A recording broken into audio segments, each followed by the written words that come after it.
Hello friends, this is a new course on the topic mensuration for SSC CGL presented by me, Amit Uttam.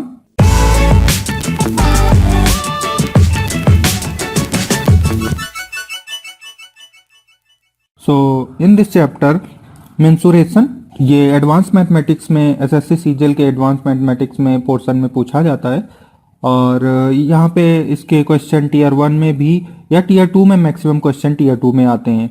ठीक है, तो काफ़ी important है SSC CGL के point of view से, क्योंकि काफ़ी बड़ा टॉपिक है और इसमें काफ़ी लार्ज पोर्शन काफ़ी सारे क्वेश्चन पूछे जाते हैं इस टॉपिक से। ठीक है, तो ये कोर्स डेडिकेटेड है 2D मेंसुरेशन 2D के लिए, जो कि 2 डायमेंशनल फिगर्स के लिए है। ओके, और यहाँ पे फिर आगे मैं नेक्स्ट कोर्स भी इंट्रोड्यूस करूँगा जो कि 3 डायमेंशनल फिगर के लिए होगा। ठीक है, तो इस वाले कोर्स में हम लोग 2 डायमेंशनल फिगर्स के क्वेश्चंस, उनके कॉन्सेप्ट, उनका कंस्ट्रक्शन, ये सारी बातें सीखेंगे। ओके, तो in this chapter we will discuss here different shapes and their measurement. So different shape 2D जितने भी शेप्स होते हैं जो भी हमारे कोर्स में इंक्लूडेड है, उनके शेप्स के बारे में, उनके किस तरह से उनका कंस्ट्रक्शन होता है, क्या प्रॉपर्टीज होती हैं और डिफरेंट मेजरमेंट्स क्या होते हैं, ये सारी बातें करेंगे। यहाँ पे सबसे पहले रेक्टेंगल से स्टार्ट करते हैं। रेक्टेंगल जिसको आयत भी बोला जाता है, और इसको हम इस तरह से बनाते हैं जिसमें चारों इसके जो एंगल होते हैं वो 90 डिग्री होते हैं और आमने सामने की साइड्स इक्वल होती है। और यहाँ पे आमने सामने की साइड इक्वल होंगी, आमने सामने की साइड पैरेलल होती है, तो इसको रेक्टेंगल बोला जाता है। ये अगर इसको लेंथ बोलेंगे, लेंथ a है, विड्थ b है। ठीक है, तो सरकमफ्रेंस क्या होती है? परिधि जिसको बोला जाता है या परिमाप बोलते हैं। तो ये मेजरमेंट होती है इसकी साइड्स की। तो क्या हो जाएगी? a plus B plus A plus B, मतलब क्या होगा? 2 times a plus B. Okay, तो इसी तरह से जितना भी आपको अगर किनारे किनारे इसके आपको चलना पड़े, तो जितनी डिस्टेंस आप ट्रैवल करोगे, ठीक है, वो होती है क्या? परिमाप या परिधि या सरकमफ्रेंस। फिर इसके बाद एरिया की बात करते हैं। एरिया को क्षेत्रफल बोला जाता है और इसका क्या होता है कि यहाँ पे क्योंकि 90 डिग्री है तो सीधे क्या होता है? a इंटू बी फॉर्मूला होता है। तो ये फॉर्मूलेज आपको बिल्कुल याद रखने हैं क्योंकि इनका ही यूज है क्वेश्चंस में। सबसे पहले तो क्वेश्चन में डायग्राम बनाना है और फिर इसके बाद जितना ही रेडली अवेलेबल आपके फॉर्मूले होंगे आपके माइंड में, आप उतनी ही फास्ट तरीके से, उतनी एक्यूरेसी से आप इसके क्वेश्चंस कर पाएंगे। स्क्वायर क्या होता है? स्क्वायर है जो कि नॉर्मली स्क्वायर में सिर्फ, और रेक्टेंगल और स्क्वायर में सिर्फ एक ही डिफरेंस होता है कि ये स्क्वायर में जो लेंथ होती है साइड की वो सेम होती है। आपकी विड्थ और आपकी लेंथ दोनों सेम होती हैं, तो फिर सारी साइड्स क्या हो जाएंगी? ए हो जाएंगी। बाकी एंगल 90 डिग्री होते हैं और ठीक है, आमने सारी भुजाएं सेम होती हैं। तो ये सारी प्रॉपर्टीज हैं स्क्वायर की। तो स्क्वायर की सरकमफ्रेंस क्या हो जाएगी? अब सारी साइड्स को आप जोड़ोगे तो क्या आ जाएगा? 4a आ जाएगा। और एरिया क्या हो जाएगा? l इंटू बी या a इंटू बी करोगे तो क्या आएगा? Area a into A square आ जाएगा एरिया। तो ये एरिया होता है स्क्वायर का। ठीक है, ट्रायंगल की बात करते हैं। तो ट्रायंगल में सबसे पहले तो आप नॉर्मल ट्रायंगल जो कि होता है जिसमें सारी साइड्स डिफरेंट होती हैं, ए बी सी सारी साइड डिफरेंट है, तो नॉर्मल ट्रायंगल होता है जिसको हम स्केलिन भी बोलते हैं। ठीक है, विषमबाहु त्रिभुज इसको बोला जाता है। तो अगर इसके सरकमफ्रेंस की बात करते हैं तो सरकमफ्रेंस क्या होता है? साइड्स को सबको जोड़ना है, सिंपल। तो a plus B plus C circumference हो गई। ठीक है, अब इसको सरकमफ्रेंस को हम या पेरीमीटर बोल दें इसको, तो इसको हम 2s से डिनोट करते हैं। सिंपली 2s ऐसे ही डिनोट किया जाता है। ठीक है, तो अगर इससे s की वैल्यू निकाली जाए तो वो क्या आएगी? a plus B plus C by 2।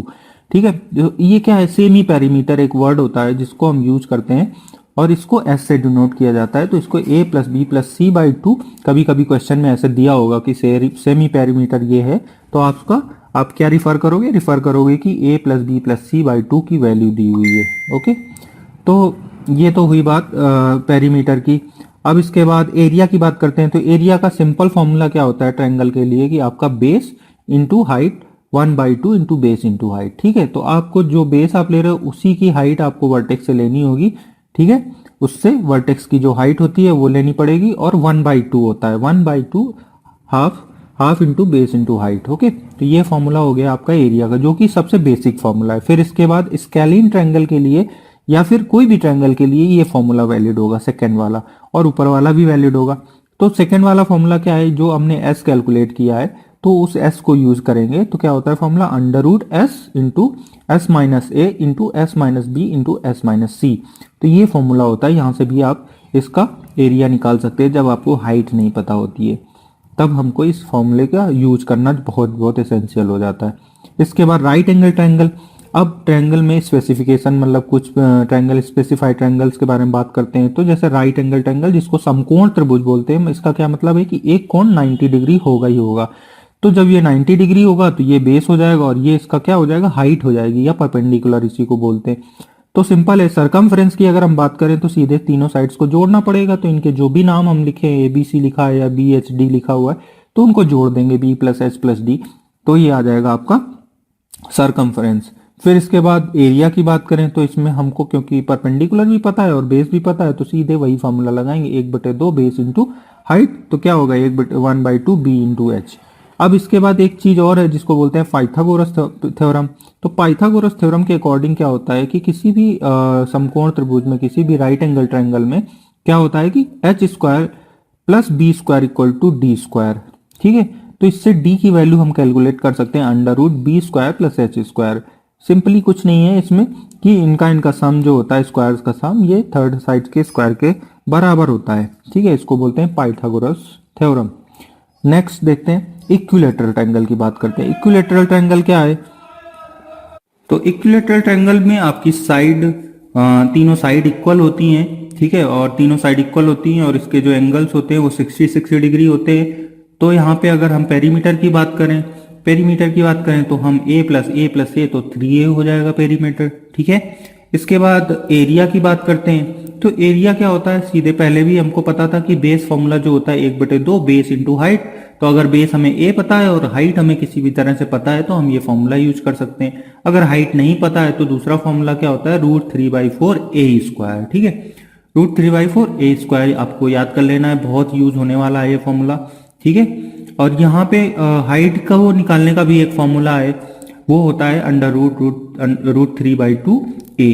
Height क्या होती है, √3/2 a। इसको हाइट को एल्टीट्यूड भी बोला जाता है, तो √3/2 a फॉर्मूला होता है। ठीक है, तो ये दोनों फॉर्मूले बहुत यूज होने वाले हैं और इस पे बहुत सारे क्वेश्चन पूछे जाते हैं। पैरेललोग्राम क्या, समांतर चतुर्भुज बोला जाता है इसको। तो पैरेललोग्राम में क्या होता है, इसका कंस्ट्रक्शन समझते हैं पहले। इसमें आमने सामने की साइड जो होती हैं पैरेलल होती हैं एक दूसरे के साथ। ठीक है, अब जब पैरेलल होंगी तो ये जो साइड की लेंथ होगी वो भी सामने सामने वाली बराबर होगी। अगर ये b है तो ये भी b हो जाएगी और ये a है तो ये भी a हो जाएगी। ठीक है, सरकमफ्रेंस फिर से वही कि आपको अगर ट्रैवल करना पड़े तो कितना डिस्टेंस ट्रैवल करेंगे आप, तो सारी साइड्स को ऐड कर देना है। तो 2 टाइम्स a हो जाएगा और 2 टाइम्स b हो जाएगा। तो क्या हो जाएगी circumference 2a plus b। Area की बात करते हैं। एरिया अगर हाइट आपको पता है तो एरिया a इंटू एच होता है, बेस इंटू हाइट, तो एरिया a इंटू एच होता है। या फिर हाँ, दूसरा फॉर्मूला क्या हो सकता है, 1/2 पैरेलल साइड्स का सम। ओके, पैरेलल साइड्स का सम इंटू क्या होगा, हाइट हो जाएगा। तो ये भी फॉर्मूला यूज कर सकते हो। ये फॉर्मूला नॉर्मली समलंब के लिए यूज किया जाता है जिसको बोलते हैं ट्रेपेजियम, बट यहाँ पे भी आप यूज कर सकते हो because parallelogram is also a trapezium. Okay, rhombus को हम समचतुर्भुज बोलते हैं। इसमें सारी साइड्स क्या होती हैं, इक्वल होती हैं। सारी साइड जैसे स्क्वायर में इक्वल होती थी तो यहाँ पे भी इक्वल होती है। बट स्क्वायर में क्या होता था, एंगल 90 डिग्री होता था, बट यहाँ पे एंगल 90 डिग्री नहीं है। इसके बाद इसमें ये डायगोनल्स होती हैं और डायगोनल्स की खास बात क्या होती है कि ये जो जब कट करती हैं तो जो एंगल बनता है बीच में वो 90 डिग्री एंगल बनता है। ठीक है, ये चीज जस्ट ज्योमेट्री में काम आने वाली है, बट यहाँ पे अंडरस्टैंडिंग होनी चाहिए फिगर की। ठीक है, सरकमफ्रेंस क्या हो गई, सरकमफ्रेंस फिर से हम साइड्स को ऐड करेंगे तो 4a हो जाएगी सरकमफ्रेंस। और एरिया यहाँ डायगोनल से ही निकलता है। डायगोनल आपको दी होती है या फिर साइड दी होती है तो आपको डायगोनल कैलकुलेट करनी होती है। तो एरिया यहाँ पे क्या है, 1/2 d1 इंटू d2। ओके, ये एरिया हो गया रोम्बस का। इसके बाद क्वाड्रिलेटरल नॉर्मल चतुर्भुज की बात करते हैं, जो कि जिसमें कोई स्पेशल चीज ना हो, नॉर्मल चतुर्भुज की बात करते हैं। तो इसमें क्या होगा, आपका ABCD अगर इसका नेम दे दिया तो हमारी जो सरकमफ्रेंस होगी सिंपल है कि हमको सारी साइड्स को ऐड करना पड़ेगा। तो AB plus BC plus CD plus DA। और अगर हम बात करें आपके एरिया की तो आपको यहाँ पे डायगोनल से ही एरिया निकालोगे। डायगोनल आपको पता है तो आप 2 ट्रायंगल में इसको डिवाइड कर दोगे। ठीक है, 2 ट्रायंगल में डिवाइड हो जाएगा कि नहीं, तो ये दोनों ट्रायंगल का एरिया आपको कैसे निकालना है, base into height, half base into height, half base into height. तो बेस 2 बार आता है, AC कॉमन आ जाएगा, तो 1/2 AC H1 प्लस H2। ठीक है, ये H1 H2 ये कट पॉइंट नहीं, ये तो इसके परपेंडिकुलर है। ठीक है, तो इस तरह से आपको याद रखना है इसको।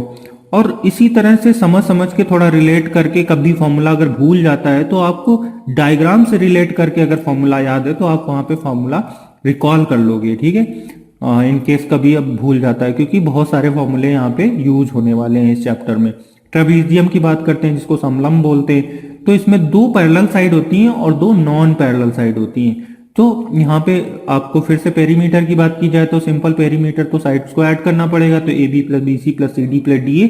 और एरिया क्या हो जाएगा, एरिया हो जाएगा हाफ जो आपकी समांतर भुजाएं हैं जो कि पैरेलल साइड है उनका सम इंटू H। ये फॉर्मूला अभी तक पैरेललोग्राम में हम लोगों ने देखा था, वही सेम फॉर्मूला है, पैरेलल साइड का सम और इंटू H उनके बीच की डिस्टेंस, उनके बीच, बिकॉज ये पैरेलल है तो बीच की डिस्टेंस चाहे यहां से मेजर करो चाहे यहां से मेजर करो सेम रहने वाली है। ठीक है, तो ये आपका एरिया का फॉर्मूला हो जाता है। फिर सर्किल आता है, सर्किल में आपका रेडियस होती है और ये पेरीमीटर होती है।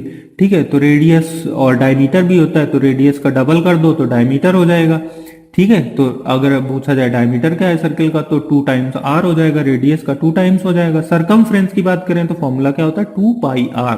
ठीक है, इसी को डायमीटर के टर्म्स में लिखा जा सकता है, तो उसको क्या बोलेंगे, पाई इंटू डी। 2r को क्या लिख सकते हो, d लिख दो, तो पाई इंटू डी हो जाएगा। एरिया का फॉर्मूला क्या होता है, pi R square, pi R square होता है। अब इसी को डायमीटर के टर्म्स में लिखे तो r की जगह पे हम क्या लिखेंगे, d/2 लिखेंगे, तो पाई d स्क्वायर बाई 4 जो हो जाएगा वो एरिया का फॉर्मूला हो जाएगा। इसको हिंदी में वृत्त भी बोला जाता है। अब सेमी सर्किल की बात करते हैं, सर्किल का आधा है। ठीक है, तो एरिया भी आधा हो जाएगा। ठीक है, तो हाफ पाई आर स्क्वायर हो जाएगा, और अगर डायमीटर के टर्म्स लिखें तो पाई d स्क्वायर बाई 8 हो जाएगा फॉर्मूला। ठीक है, और इसकी सरकमफ्रेंस के बारे में ज्यादातर क्वेश्चन पूछे जाते हैं। ठीक है, तो सरकमफ्रेंस में ट्विस्ट यहाँ पे क्या हो जाता है कि आप नॉर्मल 2πr होती है सरकमफ्रेंस सर्किल की, तो उसकी आधी करोगे तो πr हो जाएगी। ठीक है, प्लस यहाँ पे 2r और बढ़ जाता है क्योंकि ये भी चीज एक्सपोज्ड हो जाती है, तो आपका डायमीटर और बढ़ जाता है। तो इसको πr प्लस डायमीटर लिख दो, या फिर लिखो πr प्लस 2r। ठीक है, तो ये आपका फॉर्मूला बन जाता है सरकमफ्रेंस का।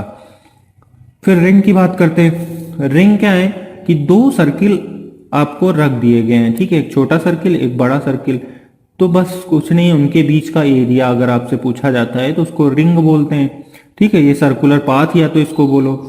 तो इसका एरिया क्या है, आपको बड़ा वाले का एरिया निकालो और उसमें छोटे वाले के एरिया का माइनस कर दो, सिंपल यही रूल आपको याद रखना है। और इसी तरह से आपका फॉर्मूला बन जाएगा, pi R capital R square minus pi small R square. तो इसको अगर पाई कॉमन ले लेते हैं तो pi R square minus R square. ठीक है, आपका ये फॉर्मूला हो जाएगा। और सरकमफ्रेंस की बात करते हैं तो एक बाहर की सरकमफ्रेंस है, एक अंदर की सरकमफ्रेंस है, और दोनों को तो ऐड ही करना पड़ेगा बिकॉज दोनों एक्सपोज्ड होंगी। ठीक है, आपको अगर आप ट्रैवल करोगे तो पहले बाहर करोगे फिर अंदर ट्रैवल करना पड़ेगा। तो सरकमफ्रेंस क्या हो जाएगी, 2π capital R plus 2π small R, तो यहाँ से 2π r प्लस आर हो जाएगा।